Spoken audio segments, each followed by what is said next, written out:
Bonjour, bienvenue à l'émission Parlons d'adoption avec Sarah. Aujourd'hui, j'ai un invité très spécial, une jeune entrepreneur. Je vous présente Naomi. Le thème de l'émission, c'est la discrimination. Bonjour Naomi, comment vas-tu? Je vais très bien, merci, c'est gentil. Parlons un peu de ton parcours. Mon parcours, donc tout d'abord, j'ai 28 ans, je viens d'avoir 28 ans. Je suis maman d'une petite fille de 5 ans. Moi, j'ai été adoptée lorsque j'avais 2 ans et demi.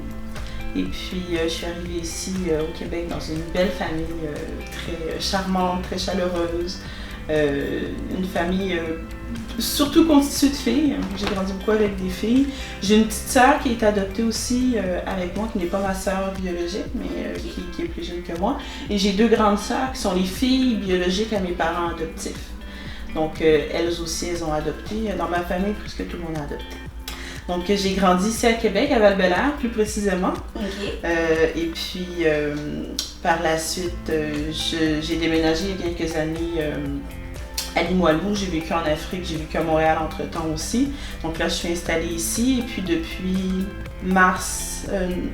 depuis avril dernier, j'ai décidé de me consacrer à la fin de mes études en gestion de commerce au cégep de Limoilou. J'ai terminé en mars. Par la suite, en avril, j'ai décidé de me consacrer à des projets personnels.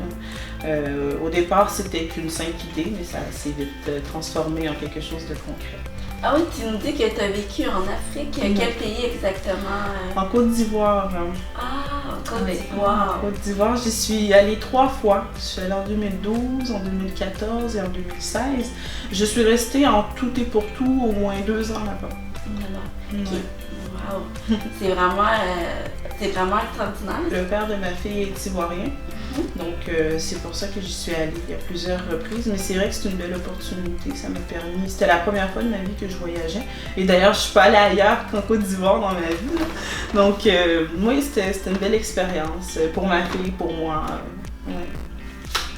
Puis, tu nous disais que tu avais grandi avec des frères et sœurs qui étaient également adoptés. Est-ce qu'ils sont adoptés d'Haïti aussi? Donc en fait, j'ai que des sœurs. Et puis parmi mes 3 sœurs, il n'y en a qu'une seule qui est adoptée. Donc elle aussi, elle est haïtienne d'origine en effet. Okay. Puis comment ça a été ton parcours scolaire? Est-ce que tu as vécu beaucoup de discrimination dans ton enfance ou... Non, c'est pas quelque chose que j'ai ressenti au cours de mon parcours scolaire. J'ai jamais ressenti de critique, de racisme ou quoi que ce soit. J'étais une jeune fille. Moi, j'aime tout le monde. Moi, je suis quelqu'un qui aime les gens et tout. Donc, je pense que j'avais de la facilité à rentrer en contact avec les gens. Puis j'ai jamais ressenti, peut-être une fois là, je me rappelle d'une fille là, elle m'aimait pas. Mais puis elle se proclamait nazie, puis ouais non là, fait que tu sais, c'était ce genre de personne-là. Mais sinon, non, j'ai jamais ressenti ça, bien au contraire. J'ai toujours été entourée de personnes bienveillantes en général lors de mon parcours scolaire. Puis aussi à l'époque, il y avait moins d'immigrants. Est-ce que tu as ressenti une différence, que tu te sentais différent par rapport aux autres enfants pendant ton adolescence? J'ai jamais été impactée négativement. Par exemple, à Val-Bélair, il y avait que très peu de noirs. Ça se comptait sur les deux mains. Là. Mais je l'ai jamais ressenti comme quelque chose d'agaçant ou de dérangeant pour ma part. Je me suis longtemps considérée comme étant blanche. Je suis très attachée à mes racines. Je suis très attachée à mes racines haïtiennes, mais ça fait pas très longtemps de cela. Je suis consciente de mon identité en tant que femme noire, mais pendant très longtemps, je me suis perçue comme étant blanche, même si je savais que je ne l'étais pas. C'était surtout dans la tête et dans mon cœur que ça se passait. Mais ça n'a pas été quelque chose qui me dérangeait ou qui me perturbait. Durant mon évolution en tant qu'enfant et puis en tant qu'adolescente, je pense que ça a été... ça s'est bien passé de ce côté. Les parents n'ont jamais eu honte de leur vie, de leurs enfants, de moi, de tout ça. On était une petite famille multiculturelle, puis ils n'ont jamais eu besoin d'intervenir à cause de discrimination à mon égard ou à l'égard de ma petite sœur. Ils nous ont protégés dans un sens, oui, mais dans un autre sens, c'était pas vraiment nécessaire parce qu'on n'en vivait pas, en fait, de discrimination. Tu racontes ton passage difficile à l'adolescence. Oui. Est-ce que tu peux nous en parler un petit peu? Oui, bien sûr. Moi, j'ai toujours été une jeune fille très gaie. Quand j'étais jeune, très joyeuse et tout, très épanouie en tant qu'enfant. Je te dirais que c'est à l'âge de 12 ans que tout a pété, tout a éclaté. En fait, je vivais à Val-Bélair à l'époque et puis à 12 ans, mes parents, puis je commençais le secondaire, mes parents ont décidé de déménager en ville, donc à Sainte-Foy. À Sainte-Foy, ok. Oui, à Sainte-Foy. Donc, je quittais le primaire pour me rendre au secondaire, nouvelle école, nouvelle ville, nouvelle maison. Et 12 ans, qui dit 12 ans dit crise d'adolescence. Peut-être, moi c'était jeune un peu, là, la crise d'adolescence à 12 ans, mais en tout cas c'est ce qui s'est passé. Donc je suis arrivée à 12 ans dans la nouvelle école, tout ça, très multiculturelle. J'ai commencé à côtoyer des personnes plus ou moins bonnes pour moi, là, des jeunes qui fument, qui consomment, qui fuguent, qui font l'école buissonnière et ainsi de suite. Ça m'a énormément influencée. J'étais très influençable, j'étais très jeune et très influençable, ça m'a beaucoup influencée. Et puis j'ai vécu un moment un gros moment de stress, j'ai vécu un traumatisme à cette époque-là également. Ça a été en fait ma première relation sexuelle. Et puis c'est un viol en fait que j'ai eu à subir. Et puis ça, si on ajoute ça en fait au déménagement, tout ça, il y a une bulle qui a pété dans ma tête. Et ça en faisait beaucoup à gérer en même temps. Beaucoup à gérer en même temps, c'est ça. Et puis ça m'a complètement perturbée. Donc c'est comme ça que ça a commencé en fait. Je me suis mise à détester mes parents pour aucune raison, à me poser des questions sur ma situation, à leur dire que c'était pas mes parents, à fuguer, je me faisais arrêter par la police constamment. C'était une période vraiment spéciale. Au bout de tout ça, bon, j'allais plus à l'école, je faisais n'importe quoi, je restais dehors aux petites heures du matin, je me faisais arrêter. J'ai fini par me faire arrêter une bonne fois pour toutes. On m'a emmenée dans un centre pour jeunes délinquants, l'Escale, pour les jeunes femmes. Et puis, j'y suis restée 4-5 mois. En sortant de là, ben, c'est ça. Ma tête, mon cœur n'était pas guéri encore, j'avais encore beaucoup de difficultés. Je m'étais calmée un peu, mais ça a pris du temps. Ça a pris près de 10 ans avant vraiment que je me réveille, que je prenne conscience de moi-même, de mes possibilités, puis que je reprenne confiance en moi tout simplement, parce que j'avais pas du tout confiance en moi. Je me suis auto-détruite pendant des années, sans trop savoir pourquoi. J'étais malheureuse, mais c'est comme si je cherchais à l'être encore plus, tu sais. Je faisais rien de bon pour moi. Donc, ça a été une grosse partie de ma vie, mais aujourd'hui, quand j'y repense, quand je prends du recul sur ça, je me dis que c'est une bonne chose dans un sens que je sois passée par là. J'ai beaucoup appris de ça. De mes erreurs, de mes échecs, de ce vide-là que j'avais. Puis aujourd'hui, ben, je suis reconnaissante tout simplement parce que je réalise à quel point je suis bénie, à quel point je suis chanceuse, à quel point j'ai de l'amour autour de moi. Avant, j'arrivais pas à le prendre. C'était un gros nuage noir dans ma tête. Et puis mon identité aussi en tant qu'haïtienne adoptée ça me posait beaucoup de problèmes, puis je me questionnais, puis aujourd'hui, ben, je me dis que si je suis là aujourd'hui, c'est parce que je devais être là, puis je suis passée par là, puis écoute, c'est correct, aujourd'hui, je suis juste reconnaissante, c'est tout. Tu t'es guérie par toi-même ou tu es allée également en thérapie ou... J'ai vu un psychologue, je me rappelle plus, en tout cas, j'ai vu un psychologue pendant un petit moment, ça n'a pas été très long. Quand j'avais peut-être 18 ans, 19 ans. Mais sans plus, je te dirais que ça a été beaucoup l'amour de mes proches. Le père de ma fille m'a énormément aidé là-dedans aussi. On a beaucoup discuté, il comprenait ma situation, il était très empathique à mon égard. Ça m'a beaucoup aidé. Puis tout ce que j'ai vécu également m'a permis d'aller de l'avant. Le psychologue, je pense pas qu'il ait fait grand-chose, là. Je pense que... C'était vraiment par toi-même. Ouais, je pense que ça a vraiment été par moi-même, par le père de ma fille, puis... Donc, tu décrirais que tu avais un bon entourage pour t'aider sortir de... Un bon entourage, je sais pas, parce que c'était pas une histoire que tout le monde connaissait. OK. Puis c'était pas une réalité. Ma réalité, j'en parlais pas. OK. Ce que j'avais dans le cœur, j'en parlais pas. C'était toujours le sourire devant les gens, mais au fond de moi, j'étais détruite, tu sais.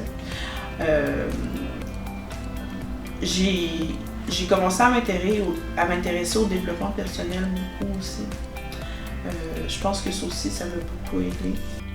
Puis le point le plus important, c'est ma fille. Ma fille a vraiment beaucoup changé ma perspective. Ça a été l'élément déclencheur qui me fait prendre conscience de ma propre valeur et de mes propres capacités, puis qui m'a beaucoup aidé à tourner la page. Ça a vraiment été ma fille. Ouais, ça a été par le développement personnel, par l'auto-analyse de ma situation, beaucoup d'introspection, ma fille. Faire des études aussi. C'est con, c'est tout bête, mais tu sais, j'ai passé presque toute mon adolescence genre à l'extérieur de l'école. J'ai fini mon secondaire, ça fait à peine 2 ans. Puis c'est ma fille qui m'a poussée à finir mes études, puis aller au cégep, puis entamer, tu sais, faire quelque chose pour avoir un meilleur avenir. Donc tout ça, là, de voir que je suis capable, de voir que j'ai la capacité de faire des choses intéressantes et pertinentes, tout ça, ça m'a beaucoup aidé à me développer, puis à passer à travers tout ça, à travers tous ces moments-là. Parce que tu voyais que tu réussissais dans les études et que ça a boosté ton estime, dans le fond, c'est ça? Oui, mais c'est parce que je me suis retrouvée mère célibataire en 2017. Je me suis retrouvée mère célibataire au bout de 6 ans de relation. J'étais en Afrique à l'époque et puis je vivais à Montréal. Quand je suis revenue d'Afrique puis que je suis retournée à Montréal, ben c'est ça, j'étais tout seule, sans sous, avec un enfant en bas âge. J'avais rien, j'avais pas d'études, j'avais pas d'argent, j'avais plus d'appartement. Je suis revenue vivre à Québec, puis là, je me suis dit, bon là, Nao, comme, prends-toi en main, là, lève les manches, puis comme, avance. Fait que, tu sais, pendant 2 ans, j'ai galéré, trouver un appartement, finir mes études, toute seule avec ma fille, travailler aussi entre-temps. Ça a été difficile, ça a été très difficile, mais au bout du compte, c'est ce qui m'a permis d'avoir beaucoup plus confiance en moi, parce que je me disais que, tu sais, si j'arrive à traverser ça, puis Dieu seul sait à quel point il y en a qui traversent pire dans la vie, ben, j'ai aucune raison de me plaindre, puis je suis capable de traverser ça, je suis capable de traverser pire, puis c'est beaucoup ça là, qui m'a aidée avec ma petite fille, mon petit rayon de soleil à chaque matin. Donc, mais oui, c'est ça, parce qu'avec un enfant, on n'a pas le choix de se battre aussi. C'est ça, exactement. Et tu te considères-tu comme une combattante? J'irai pas jusque-là. Je pense que chacun a son parcours de vie, chacun a ses difficultés, chacun a sa réalité. Je me suis battue pour moi, je me suis battue pour ma fille, pour mon avenir. Mais je me permets pas de me dire que je suis une combattante, parce que j'ai tendance à me dire que justement il y en a qui vivent pire. Puis que de par là, ce que j'ai vécu, c'est rien, tu vas comparer à certaines réalités, la réalité de certaines personnes. Je me suis battue, je suis une combattante pour moi-même, pour ma fille, mais en soi, non, c'est pas un adjectif que j'utiliserais forcément pour moi. Tu racontes également que tu souffres d'estime de toi. Est-ce que tu penses que c'est dû à l'image négative qu'on a des médias, des Noirs, des personnes racisées? Non, je crois pas. Je pense que dans un sens, les médias ont influencé la façon de me percevoir, mais c'était plus qu'une histoire d'image ou de couleur. C'était plus profond que ça. C'était plus profond que ça, c'était vraiment quelque chose qui était à l'intérieur de moi qui causait ce manque d'estime. Les médias aident pas, c'est sûr. Surtout quand tu es en train d'évoluer d'adolescente à adulte. Tu te compares aux autres jeunes demoiselles, tu cherches des petits bobos, il n'y en a pas, tu sais. Puis les médias, comme je te dis, n'aident pas parce que, bon, l'image de la femme noire, même si depuis plusieurs années, a beaucoup évolué en bien, il reste encore beaucoup de préjugés puis, à ce sujet. Puis, comment dire... Oui, les médias ont tendance à créer des complexes. Pas que chez la femme noire, mais aussi chez la femme blanche, mais si on parle exclusivement de la femme noire, oui, ça arrive qu'effectivement, les médias aient tendance à créer des complexes. Ça a pu jouer durant mon adolescence, sur mon manque d'estime, mais ce n'était pas la base de mes mots. Ben, je me suis jamais identifiée à qui que ce soit. J'ai jamais eu de figure, de modèle en soi. Je suis toujours construite par moi-même. Mais je pense que c'est plus depuis que je suis adulte que maintenant, genre je vais regarder quelqu'un puis je vais me dire ah cette personne-là est inspirante, j'ai envie de m'inspirer d'elle. T'sais. Mais sinon. Peu importe la couleur de peau. Peu importe la couleur de peau. Mais de plus en plus, je me tourne vers les gens de ma communauté, puis je me tourne vers les personnes qui me ressemblent. De plus en plus. Ça fait pas longtemps, ça fait pas si longtemps que ça que je m'intéresse particulièrement au noir, tu sais, en général. Je me suis tenue presque toute ma vie avec des personnes, en fait, avec des personnes blanches et des personnes noires. Mais ça fait pas longtemps que j'ai un tel intérêt justement pour les noirs. Puis qu'est-ce qui te pousse à témoigner aujourd'hui de ton expérience? Je trouve ça important de mettre des mots sur cette réalité. L'adoption, c'est pas quelque chose qu'on doit prendre à la légère. C'est la réalité de bon nombre de personnes, qu'elles soient autochtones, qu'elles soient racisées, qu'elles soient noires, peu importe. Et puis, de par l'adoption découlent des choses magnifiques, mais découlent aussi des problématiques. Et ces problématiques-là, c'est important qu'elles soient abordées, qu'on mette des mots dessus. Tout comme les bonnes choses aussi, il faut en parler, c'est important. C'est super important aussi, mais je tenais à discuter de ça avec toi, m'impliquer là-dedans parce que j'ai la chance de le faire, donc je l'apprends. J'ai la chance de le faire, donc je l'apprends. Puis c'est aussi parce que je sais que c'est pas tout le monde c'est pas tous les adoptés qui ont envie forcément de témoigner, de parler de ça. Mais d'entendre des autres le faire, je me dis peut-être que ça va leur donner envie aussi de parler. Et puis même s'ils n'ont pas envie de parler, peut-être que ça va répondre à certaines de leurs questions. Le fait de pouvoir entendre d'autres personnes en parler pour eux, peut-être mettre des mots sur des choses qu'ils ressentent ou qu'ils vivent mais qu'ils ne savent pas comment exprimer. Puis de permettre à la société de comprendre un peu cette réalité-là, parce que on en parle dans les médias, on entend des parents, des adoptants en parler, mais d'aborder ça de façon aussi intime, c'est très peu vu, t'sais. C'est quelque chose de très rare. Donc, je trouve ça super important. Puis, l'adoption, ça a été un phénomène de société qui a pris énormément d'ampleur au début des années 90. On connaît tous au moins un ou une adoptée. Donc, je pense que c'est un sujet qui touche la grande majorité des gens. Oui, c'est vrai ça. Puis pour quelle raison as-tu créé le documentaire sur l'adoption internationale, spécifiquement l'adoption internationale? Moi, j'ai décidé de me concentrer sur les Haïtiens seulement parce que plusieurs organismes, plusieurs organisations se préoccupent et sont très engagés à parler, à aider, à accompagner, à communiquer avec les racisés adoptés en général. En tant qu'haïtienne adoptée, je trouvais ça pertinent de me consacrer qu'à eux parce que, bon, de un, je suis haïtienne et de deux, je sais qu'on est des milliers d'Haïtiens adoptés au Québec, donc écoute, j'ai mon échantillon, c'est bon. Il y a du monde, ça j'ai pas à me plaindre, donc je suis contente. On est là, on représente moi mon but c'est vraiment de créer un regroupement dans une communauté, t'sais. Donc j'ai décidé de le faire, ce documentaire-là sur les Haïtiens adoptés, pour démonter un peu les préjugés là-dessus, pour démystifier tout ce qui a trait à l'adoption en Haïti, pour voir aussi le parcours de tous un chacun, de quelle façon ils ont évolué. C'est intéressant de comparer, de voir qu'il y a des points communs, de voir que non, ça pas du tout. Moi j'ai eu la chance de grandir dans une famille extraordinaire, mais c'est pas tout le monde qui a eu la chance de vivre dans une belle famille.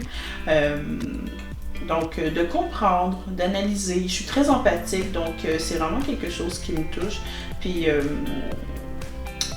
parler de ce qu'on est, de ce qu'on vit, de ce qu'on ressent, c'est une belle façon d'évoluer en tant que personne. Donc, donner de la visibilité. Et surtout, ne pas pointer du doigt à l'adoption. il y a des failles comme dans tout, c'est sûr, mais ne pas la pointer du doigt, mais plutôt célébrer qui on est, célébrer notre culture haïtienne.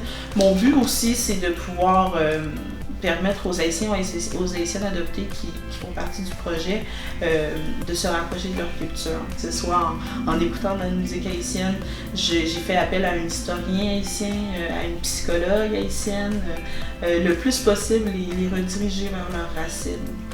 Donc, mon but, c'est de pouvoir diffuser ce documentaire-là, que les gens puissent être informés, puissent s'éduquer à travers. Pourquoi un historien également? C'est un historien haïtien qui connaît très bien l'histoire d'Haïti.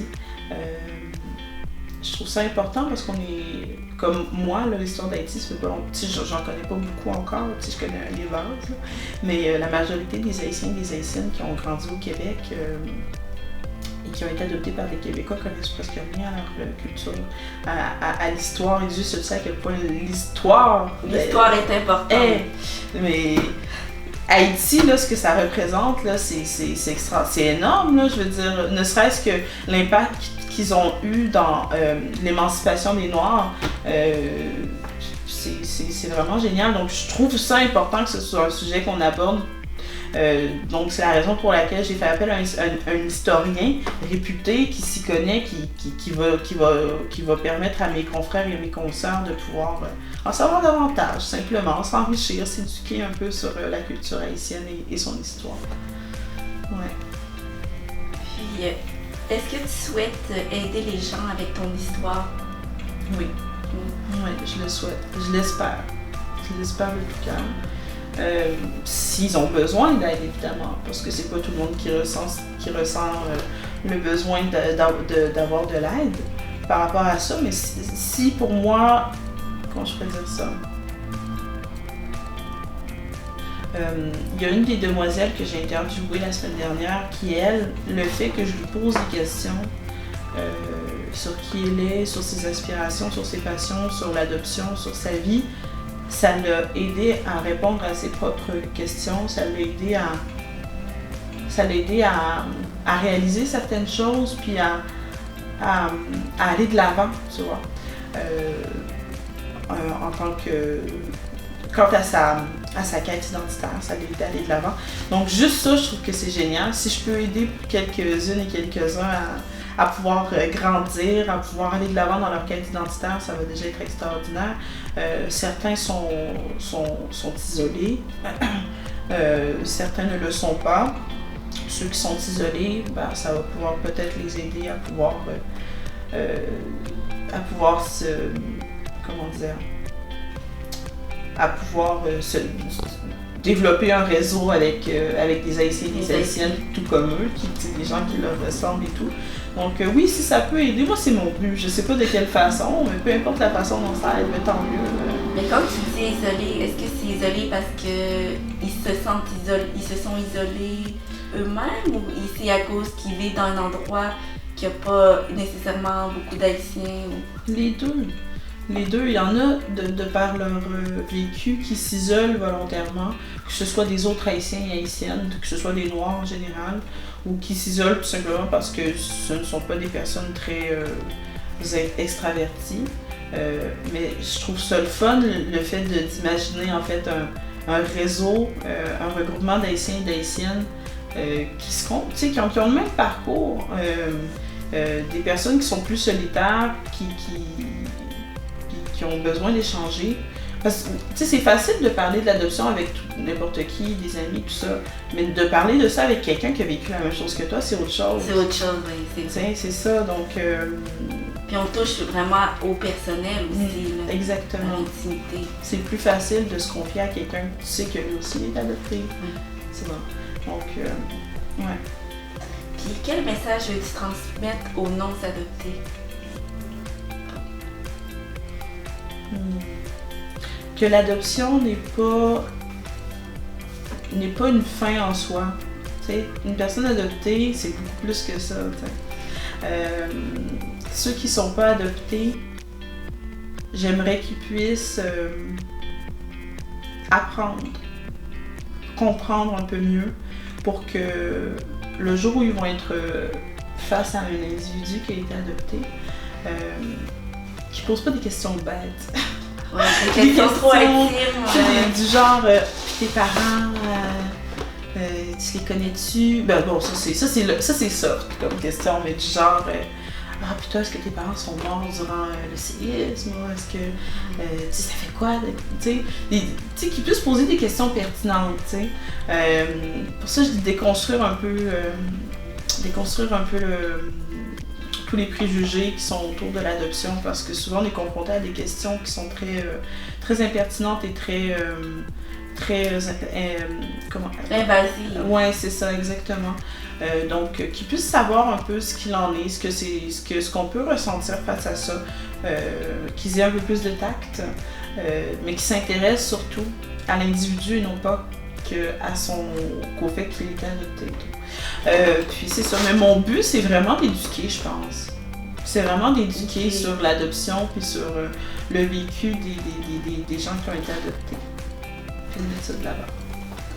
Pour terminer, je te remercie d'être venu à mon émission. C'était vraiment très enrichissant comme entrevue. Donc mon documentaire se nomme Solidaire. Solidaire signifie solidaire en créole. J'ai choisi ce nom parce que ça représente bien en fait la façon dont je souhaite que mon projet puisse évoluer tout en étant solidaire avec mes confrères et consoeurs haïtiennes adoptées. Donc c'est un film documentaire dans lequel j'interviewe des Haïtiens et des Haïtiennes pour qu'ils puissent me parler et partager avec moi et avec vous tous leur parcours, leur histoire, la façon dont ils ont vécu l'adoption, mais aussi leur passion et qui ils sont. Le but est de mettre en lumière en fait l'histoire des Haïtiens et Haïtiennes adoptés du Québec et puis de pouvoir donner de la visibilité ainsi que mettre des mots sur tout cela. Le but c'est pas de pointer du doigt l'adoption, bien au contraire, mais vraiment de permettre à tout un chacun de pouvoir en savoir davantage sur le parcours des Haïtiens et des Haïtiennes qui ont été adoptés au Québec. Ça va probablement sortir en été 2021. Donc, c'est en train d'être tourné, c'est en train d'être filmé. Et le but, c'est que ce soit diffusé à travers le Québec. Donc, ça va être quelque chose de très intéressant de voir comment la finalité du documentaire, comment ça va être. Mais je pense que ça va être très ludique, ça va être très sincère. Il va y avoir des fous rires comme des pleurs, mais c'est le but. Le but, c'est que ce soit authentique. Donc, je vous invite à aller vous renseigner sur Facebook en tapant mon nom, Naomi Rodrigue. Et ça va me faire plaisir de pouvoir en discuter avec vous. Autrement, la page Facebook de Solidaire va bientôt être accessible à tout le monde d'ici novembre 2020. Et puis il y aura d'autres informations qui vont vous être données sur ma page Facebook Naomi Rodrigue. Merci. Si vous avez aimé la vidéo, n'oubliez pas de liker et partager. Et puis allez vous abonner à notre page Instagram Nos Voix Comptent.